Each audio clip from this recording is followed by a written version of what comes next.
want to thank you very much, Lee.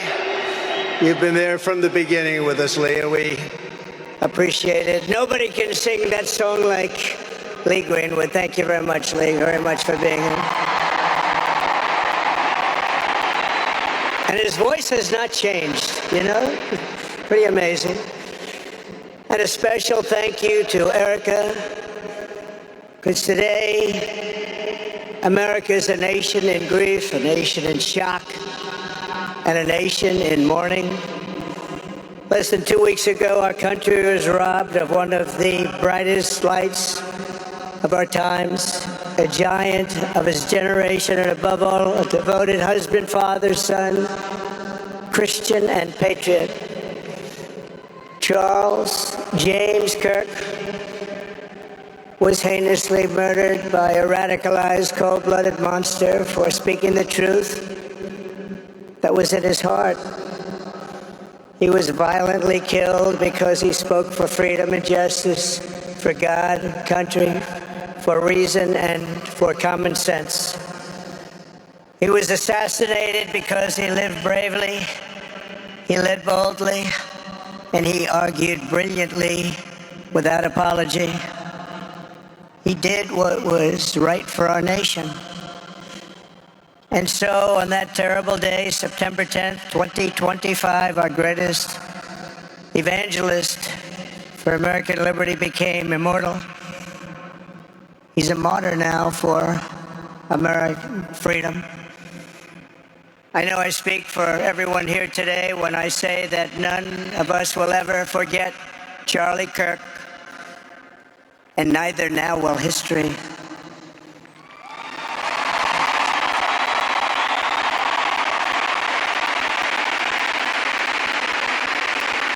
Because while Charlie has been reunited with his Creator in heaven, his voice on earth will echo through the generations, and his name will live forever in the eternal chronicle of America's greatest patriots. He will live forever. To Charlie's incredible and beautiful widow, Erika, we know the weight of this monumental loss is almost unbearable.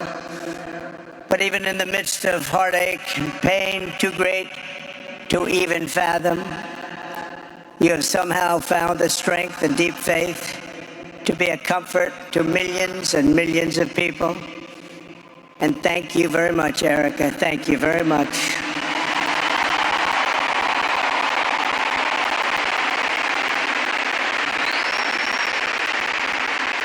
Today, an entire nation wraps its loving arms around you and your beautiful children.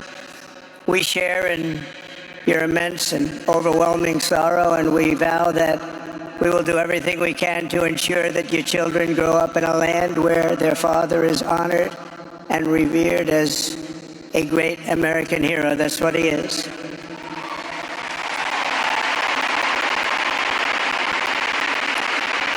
To Charlie's parents who lost their beloved son, and to the entire Kirk family, we know that no words can ever be enough to fill the void he leaves behind.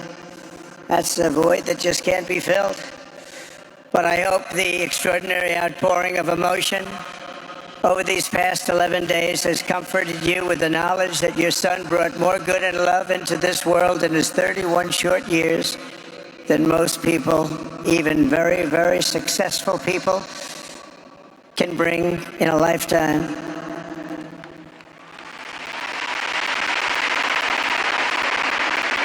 Charlie Kirk loved America with everything he had, and as we can see so clearly today, America loved Charlie Kirk.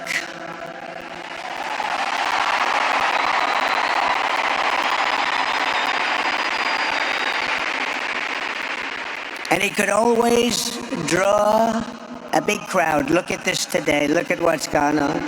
This is a big crowd.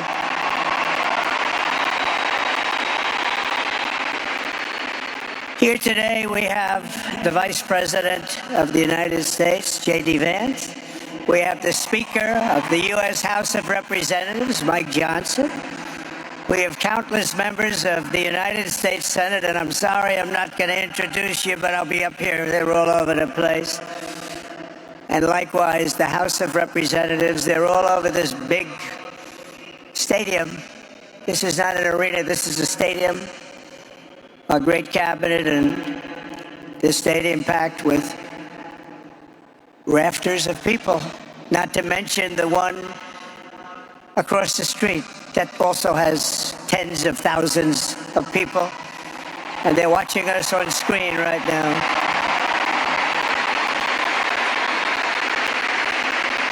And I'm sorry we couldn't get you in.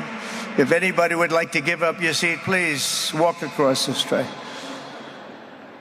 But this is like an old-time revival, isn't it? An old-time revival.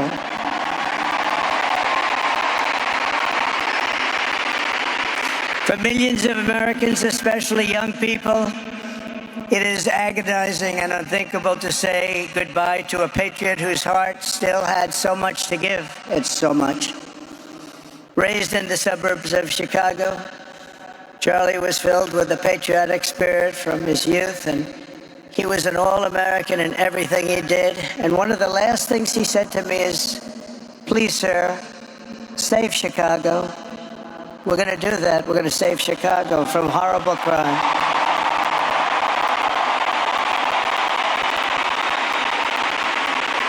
In high school, he was the quarterback of the football team and the captain of the basketball team. He was a good athlete. A lot of people don't know that about Charlie. He was an Eagle Scout who spent his school lunch breaks listening to another champion for liberty, somebody that he greatly admired, Rush Limbaugh.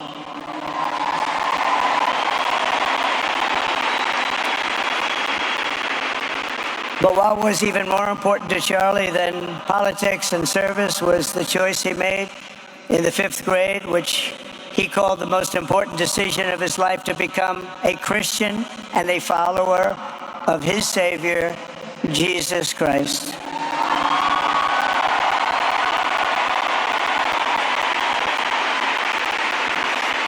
Inspired by faith and his love of freedom, Charlie did something remarkable when he was just 18 years old. On the advice of a mentor who told him to put off going to college because he was doing so well, he devoted his life to converting young people to the conservative cause. How did he do? Take a look. How did he do?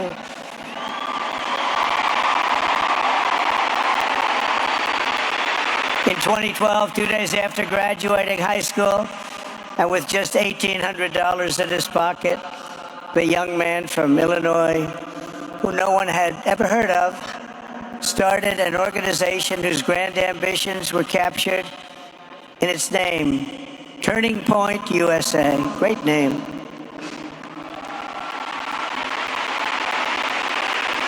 And I have a feeling it's going to be bigger and better than ever before. Does that make sense? It's going to be bigger and better than ever before. Look at what's happening. 12 years ago, Charlie walked onto his first college campus, the very liberal University of Wisconsin at Madison.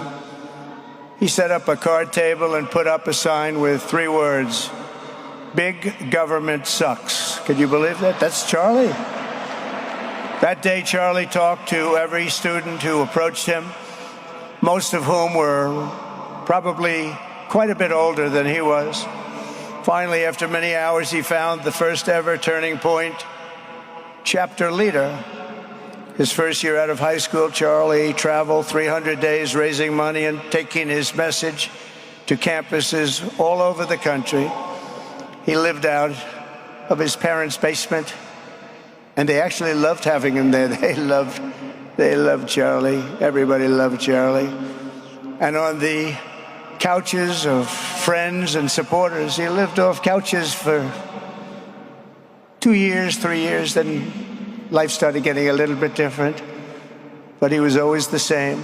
For 5 years, he refused to take a paycheck, but day after day, he worked from 5 a.m. in the morning till 11 p.m. in the evening, always. His staff remembers that he wore Walmart jeans and T-shirts from the Goodwill store. Remember the Goodwill store? It wasn't easy, but Charlie wasn't in it for money at all, never has been. Money was never his thing. He was always in it for the mission. As he liked to say even back then, we have a country to save. Just what he did. He'd call me all the time, sir, we have a country to save. I said, Charlie, thanks very much for telling me that. I appreciate it. Charlie volunteered for my 2016 campaign and traveled the nation with my son, Don, and Eric. I got to know him very well and saw immediately that Charlie was actually a master builder of people. It was Charlie who first started organizing young black conservatives hungry for support and leadership. It was Charlie who stood up for persecuted Christians and Jews on college campuses.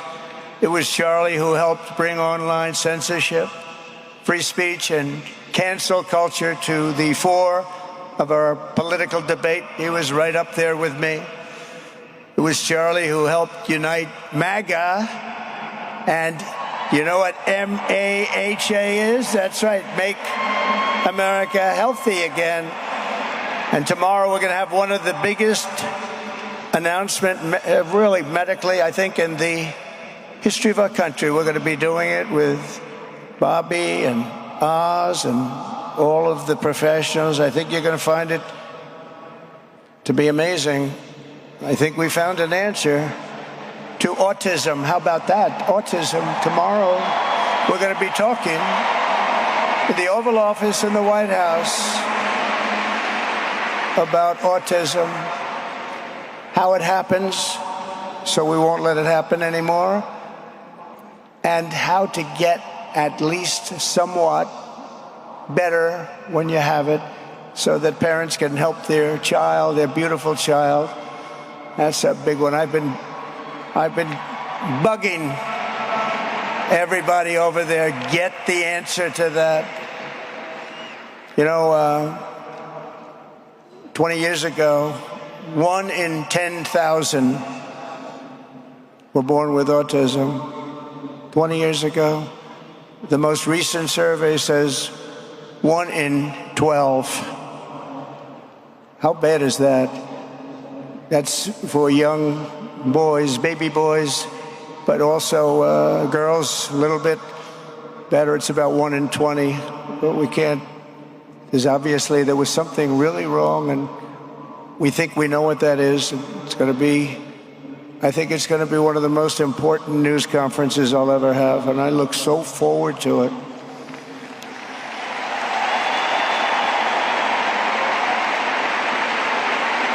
And you know who else looked forward to it? Because he knew. I tell him a little bit about what was going on. Was Charlie. He would have been front row center, believe me. We'll be missing him tomorrow. It was such a big deal for him, too. He brought together Donald Trump, Bobby Kennedy, right here in the great state of Arizona 1 year ago. Remember that? What a night, what a day that was.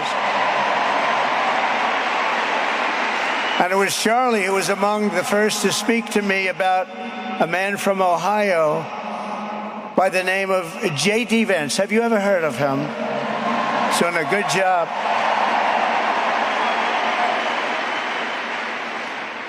But Charlie would often call me, sometimes the night before a big event, the other side of the country.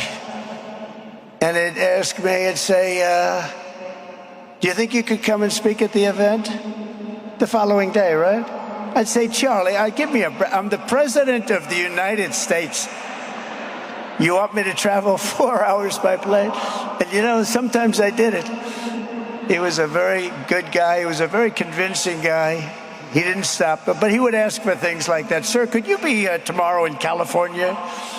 I said, Charlie, give me a break, please. He just wouldn't stop. And he succeeded. But I almost always went because you never wanted to let Charlie down. He worked so hard. You just didn't want to let him down. I felt guilty. He'd make me feel very guilty. As president, many people asked me for things, but Charlie was one of the few who always gave more than he took. He was a giver, much more than a taker.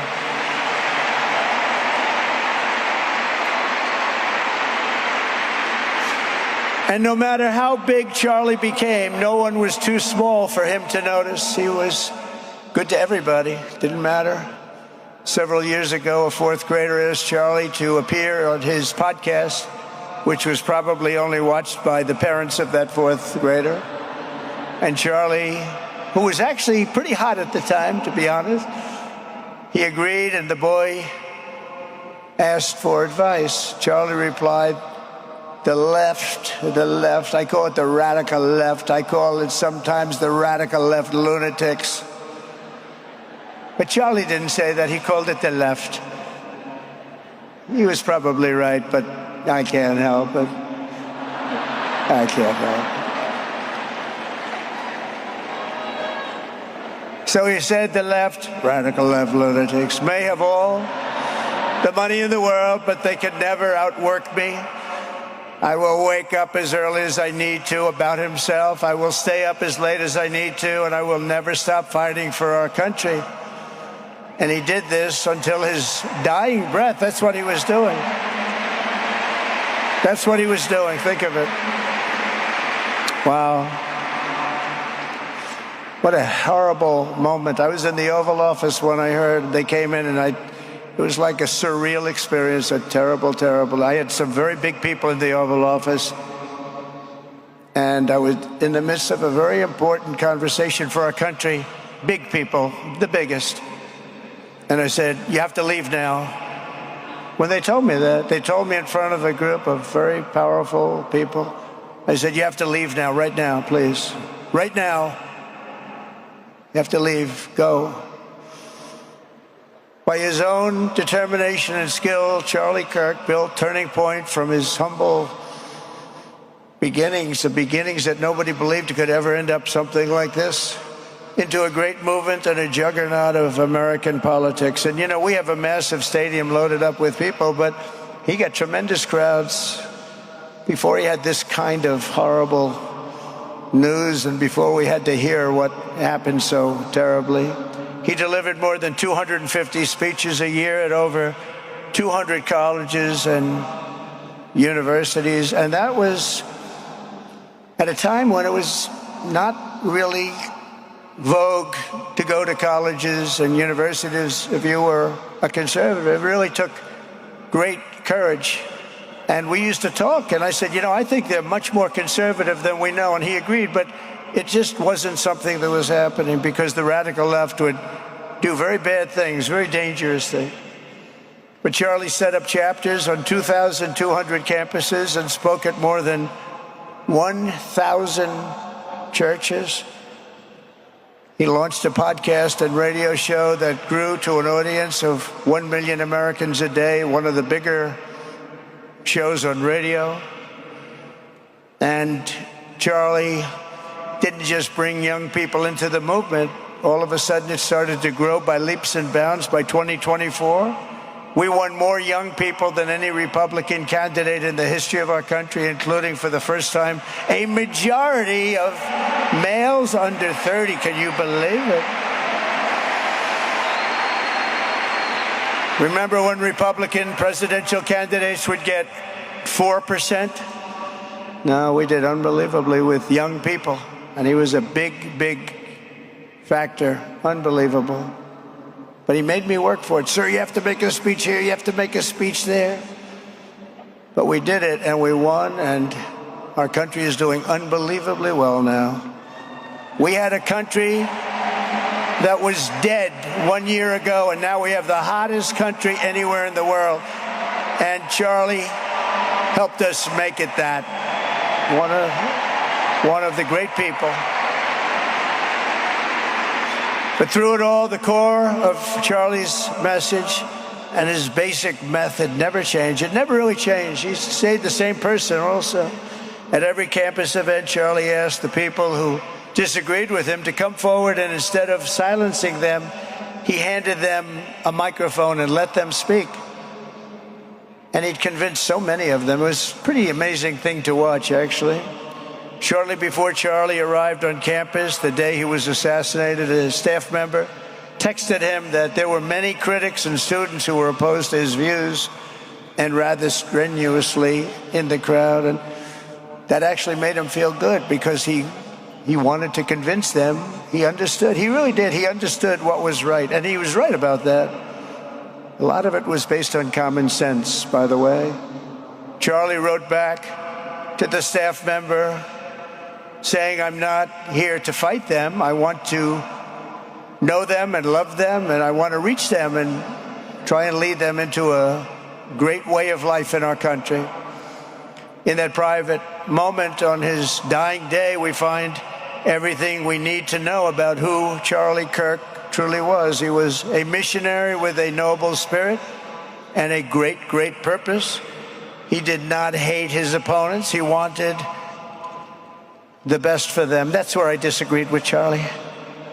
I hate my opponent, and I don't want the best for them. I'm sorry. I am sorry, Erika. But now Erika can talk to me and the whole group, and maybe they can convince me that that's not right, but I can't stand my opponent.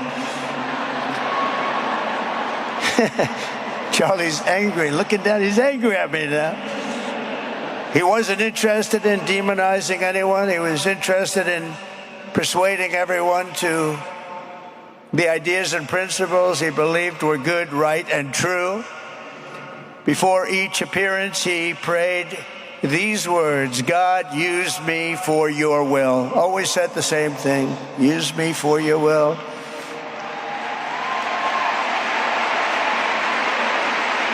And that is exactly what God did. When you think, that's exactly what he did. The more success Charlie had, and he was getting more and more successful, the more dangerous his mission became. On campuses all over the country, his quest for open dialogue was met with menacing hate.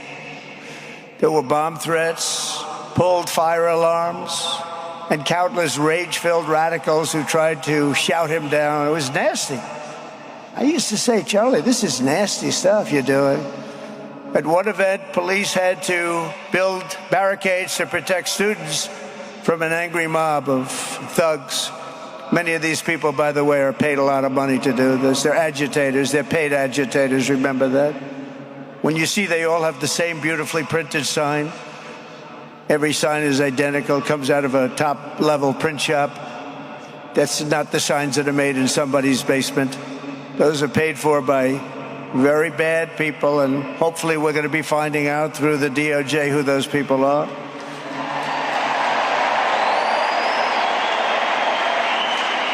At another college, Antifa terrorists shattered windows, threw rocks, and tried to storm the building where Charlie was speaking. It was a really bad one. Often dozens of police officers were needed to prevent left-wing violence. And the violence comes largely from the left. You don't hear that from too many people, do you? And virtually every day for years before he was murdered, Charlie received these horrible death threats. People don't know. I used to talk to him about it. He said, "I got some threats." He always felt that when they actually made the threat, they were not the ones to worry about. The ones to worry about were the ones that don't make the threats. And I think you know what I mean. He knew the risk, but he and I shared a certain motto: never back down and never, ever surrender. Just don't surrender, never back down. He believed in it so strongly. So strongly. And he's right. He's totally right. The radicals and their allies in the media, sometimes referred to, as my son said, the fake news media, tried to silence Charlie for a simple reason: because he was winning, and he was winning big. He was taking over college campuses, colleges that had, in theory, only very liberal, or as they like to say, progressive. I call them liberal, but they like to call themselves, because such a beautiful word, progressive. They're the opposite of progressive, if you think about it. But they were really nasty, and he would go into these colleges. All of a sudden, within 2 years, 3 years, they turned into bastions of conservatism. It was really quite amazing to see. They lied about him because they did not want you to listen to him or to learn from him, because what he was talking about and even preaching made so much sense. Everywhere he went, he won the debates, he won the hearts, he won the minds, and yes, he won the elections for people. He helped us, he helped other people. We won the biggest election in the history of our country, I believe.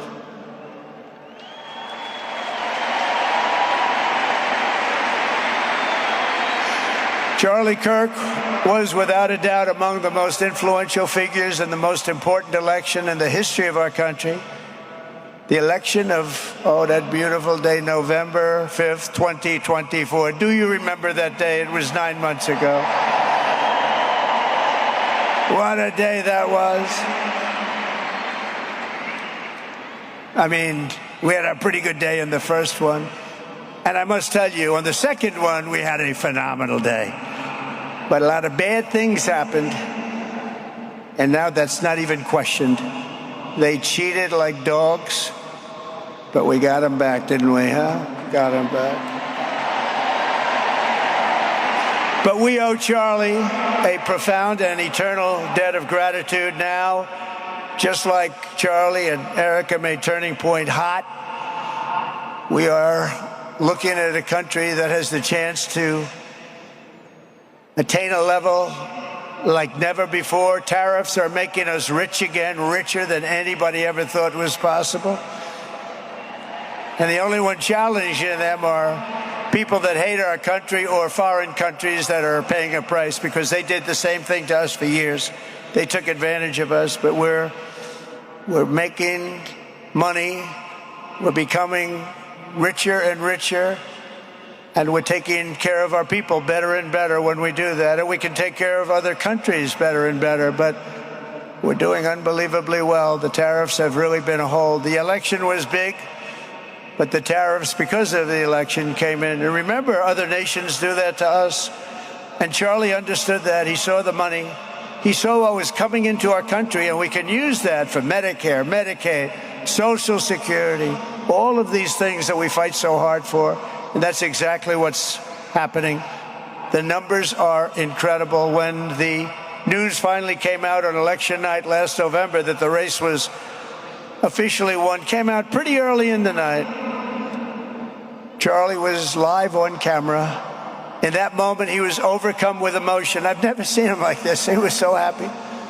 For a long while, he said nothing. His eyes were filled with tears, and then he buried his face in his hands and he started crying. That wasn't the Charlie I knew, but in thinking about it, it actually was the Charlie I knew, because he had a tremendous heart. He just wanted what was good for our country, and he saw us going in such a horrible direction.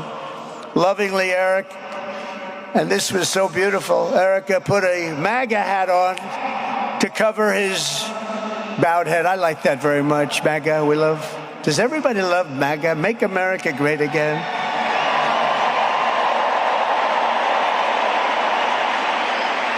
When Joe Biden used to get up, remember the speeches? We will stop MAGA. We will stop MAGA. You know, he could barely get the words out. We will stop. I said, can somebody inform him that MAGA means Make America Great Again? How do you say you're going to stop it? And Charlie understood that. When Charlie finally looked up and spoke, he smiled through the watery eyes and simply said, I am humbled by God's grace. That was his statement that night. I was watching him. I was very impressed, actually. It showed he had a big heart. Every single American should take a long, hard look at the twisted soul and dark spirit of anyone who would want to kill a young man as good as Charlie. To kill anybody, but to kill a man like this, he didn't deserve this. He didn't deserve this. Our country didn't deserve this. And anyone who would make excuses for it are just out of their mind. Charlie's murder was not just an attack on one man or one movement. It was an attack on our entire nation. That was a horrible attack on the United States of America. It was an assault on our most sacred liberties and God-given rights. The gun was pointed at him, but the bullet was aimed at all of us. That bullet was aimed at every one of us.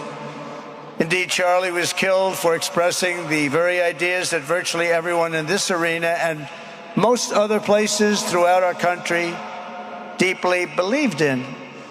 But the assassin failed in his quest because Charlie's message has not been silenced. It now is bigger and better and stronger than ever before, and it's not even close. And it's rare that such a thing happens, but Charlie is bigger today than he was, think about it, just 2 weeks ago. He's bigger today than he was 2 weeks ago. Now, that may not help his friends and loved ones, of which there are so many. It may not help Erika and those beautiful children who have to suffer so horribly through this moment, but they know it's true. He's bigger now than ever before, and he's eternal. He's eternal. And I just want to say we love him. And he's looking down at us right now, and he's saying, wow, that's a great crowd. He's saying, that's a great crowd.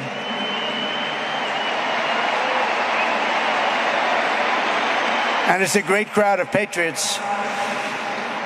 But that's why I will soon award Charlie the nation's highest civilian honor, the Presidential Medal of Freedom. It's the highest civilian honor.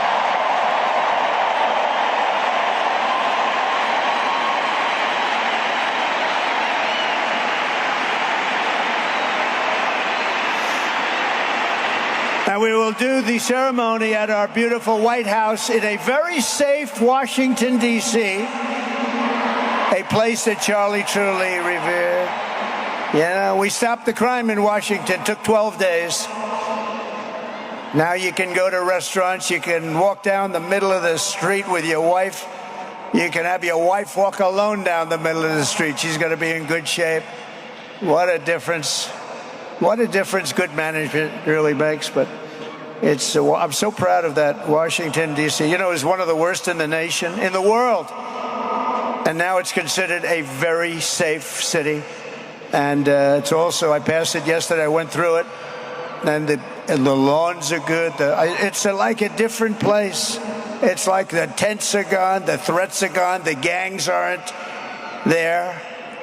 We got rid of, we took out 1,500 career criminals, 1,500.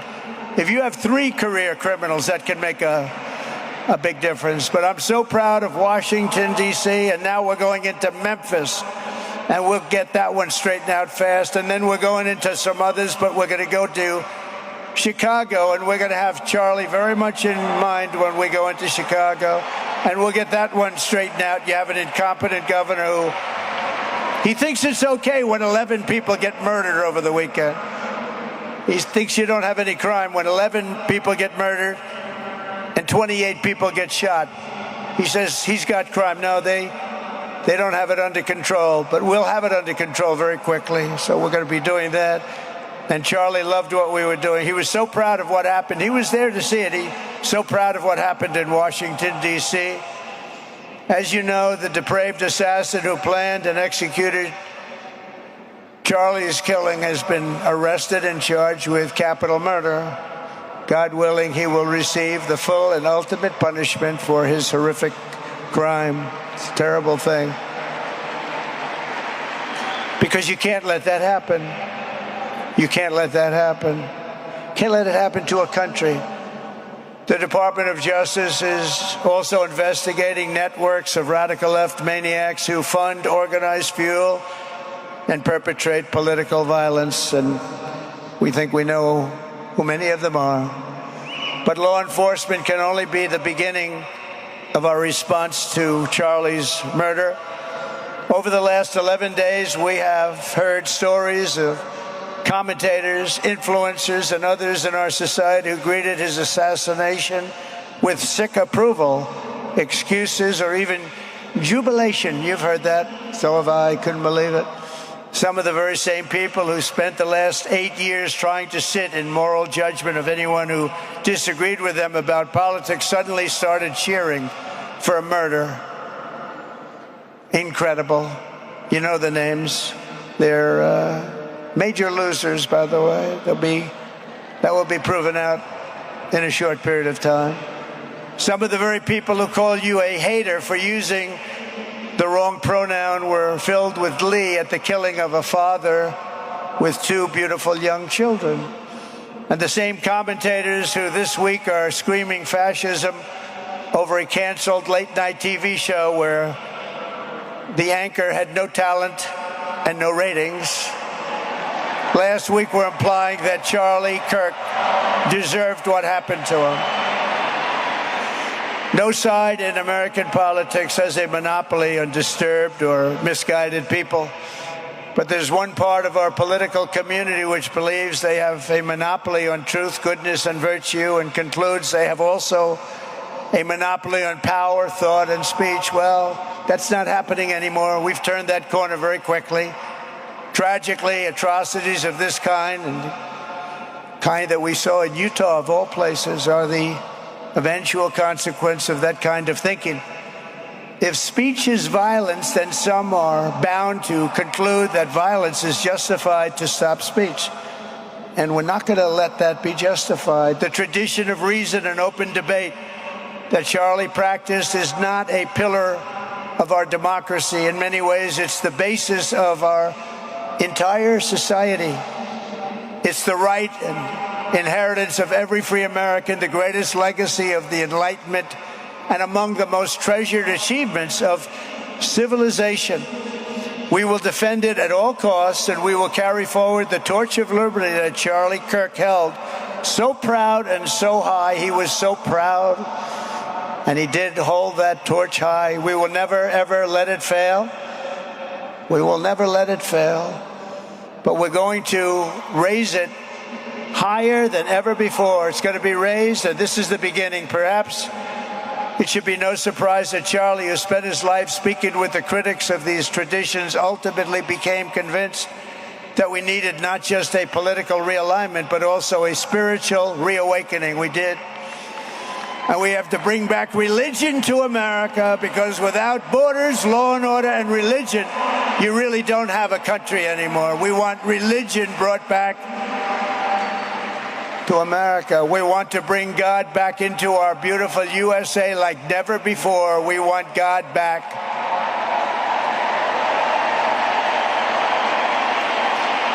Charlie would have been so pleased to hear his friends and colleagues today giving testimony and giving glory to God.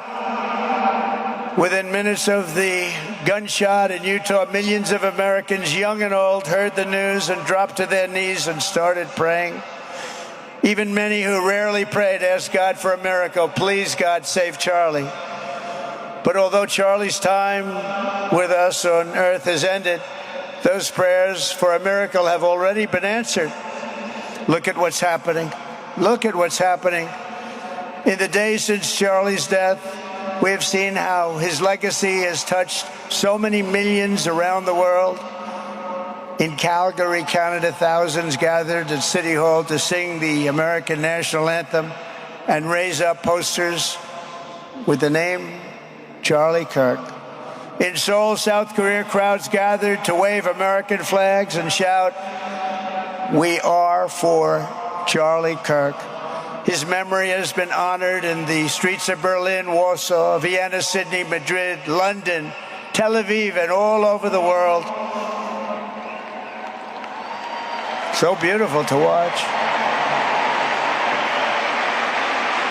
A man as far away as rural Australia texted a pastor, "I'm going to come to church tomorrow for the first time ever." The pastor asked, "Why is that?" The man replied, "Because of Charlie Kirk." Can you imagine? The lesson of Charlie's life is that you should never underestimate what one person can do with a good heart, a righteous cause, a cheerful spirit, and the will to fight, fight, fight. Have to fight. We're saving our country.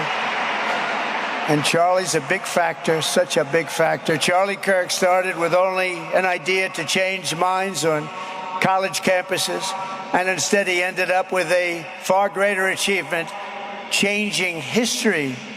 He changed history. Today, Charlie Kirk rests in glory in heaven for all eternity.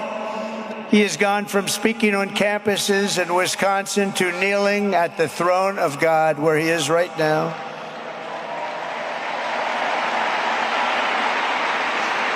We grieve for the friend and leader that we have lost, but we go forward strengthened by his faith and bolstered by his courage and inspired by his example to defend the country he lived for the freedoms he died for, and the values in which he so deeply believed. He believed in values that we should all believe in. Charlie created something very special. It's called Turning Point USA. And under the leadership and love of Erika, it will become bigger and better and stronger than ever before.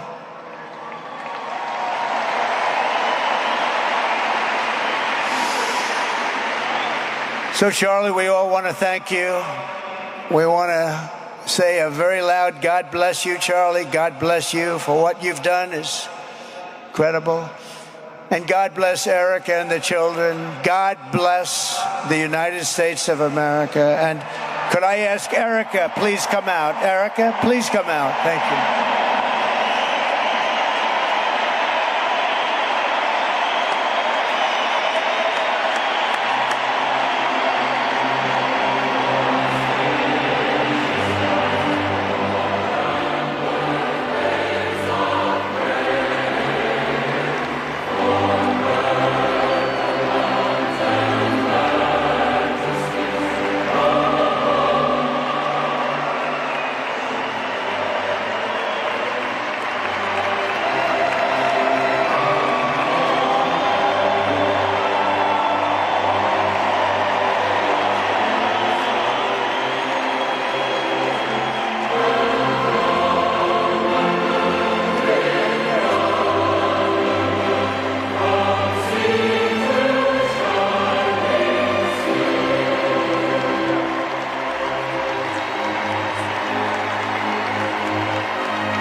Thank you very much, everybody. Thank you very much, and good luck. God be with you. Thank you.